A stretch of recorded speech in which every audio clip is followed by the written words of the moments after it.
The costume party. Scene 1. New family, new school, new life. Once upon a time, there was a teenage boy named Arthur who lived with his parents in a city called Concord. Unfortunately, one day his father got in a fatal car accident and passed away. A few months later, Arthur and his mother moved to Alabama. Arthur, we're moving to Alabama. Why? I don't want to move. Arthur, we have to move. First of all, I got a job opportunity in Alabama, and all of your family lives there. It's only a city away. You'll be fine. Whatever, Mom.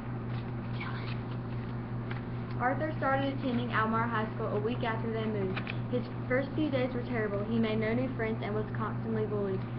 After a year passed, his mother remarried a mean man who had 2 sons that were no better. His stepbrothers were always bullying him at school and at home. His stepfather made him do all the hard work while his stepbrothers did none. Arthur, get over here. Yes? Go outside and mow the lawn. When you're done, clean the house. Hurry up. Okay. Scene 2. Hannah Poplin.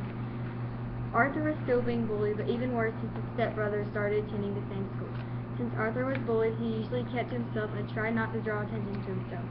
He could probably bring less attention to himself if he would stop staring at Hannah Poplin. He was in love with her ever since he first moved down here. She was the head cheerleader and the prettiest girl in town. All of the boys wanted to be her boyfriend. Scene 3. The Flyers. One day after school, he was walking down the hall to his locker when he noticed a flyer on the wall. It read, School Costume Party, October 31st, from 5 o'clock to 7 in the gym. He snatched the flyer off the wall and stuffed it in his pocket. He went to his locker and started packing up the stuff he needs for home when he heard Hannah Poplin and her friends discussing their costumes for the party. I'm going to dress up as a vampire. What are y'all going to dress up as? Probably Minnie Mouse. Cool. See you there. Arthur definitely wanted to go now. Scene 4. Getting ready. He raced to the bus and was counting down the minutes until he would get home. The bus stopped and he flew down the steps to his yard, almost tripping over a rock on the way. He swung open the door to see his stepbrothers arguing about who would be the first one to dance with Hannah Poplin at the costume party. What are y'all talking about? I'm gonna dance with Hannah Poplin first. No, she'll like me better than you. We'll just see when we get there. But I already know I will be the one to dance with her. They had a look of disgust on his face as he walked in. Ooh, look who it is. Go away, Arthur. He didn't pay attention to them and ran to his room.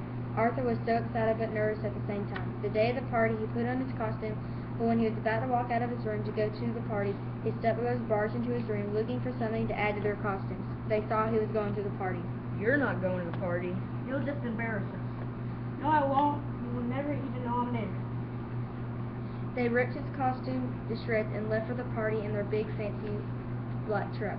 Arthur was left alone in his room with shredded clothes hanging on him. He was so frustrated. He hated his new life, but he would not let his stepbrothers take away the one night he could be happy.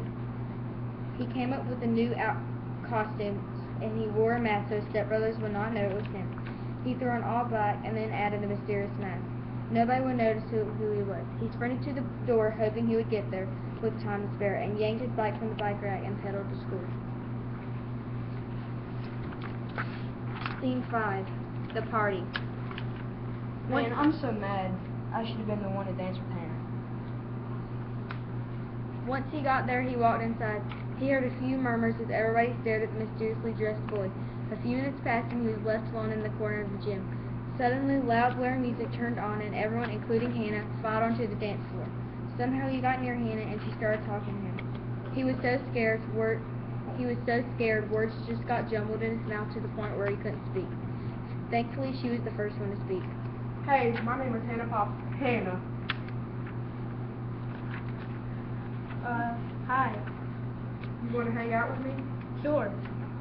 They talked throughout the rest of the night, him hoping she would talk to him when he would take off the mask. He had so much fun talking and dancing with Hannah that he lost track of time.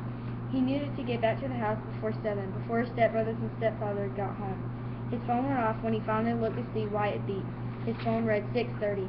He barely had time to ride his bike home before his stepfather and stepbrothers would get home. He turned to leave as Hannah yelled and grabbed part of his mask. Wait, I don't even know who you are. Come back. But she was too late. He was already gone. All that was left was half of the mask in her hand that she accidentally tore off. As she stared at the mask, Arthur hurriedly rode home. Once he got home, he tore his costume off, hid his mask in his drawer so his brothers wouldn't find it, and started to read a book. Just as he opened the book, his stepbrothers walked in. Man, I'm so mad. I should have been the one to dance with Hannah. I know. She would have been way more interested in me. Arthur just laughed to himself. Scene 6. A girl of his dreams. The next day he went to school and placed the other half of the mask in his book bag just in case he got the courage to tell her that it was him. Once he got to school, he went straight to his locker and continued with his day. At the end of the day, when Hannah was getting on the bus, she was staring at half of her mystery man's mask. Seeing an opportunity, Arthur yelled, Wait! as he pulled out the remaining half of his mask and asked her out. Her eyes lit up. Will you go out with me? Yes. From then on, everybody hung out with Arthur. He was never bullied again. He had friends and the girl of his dreams.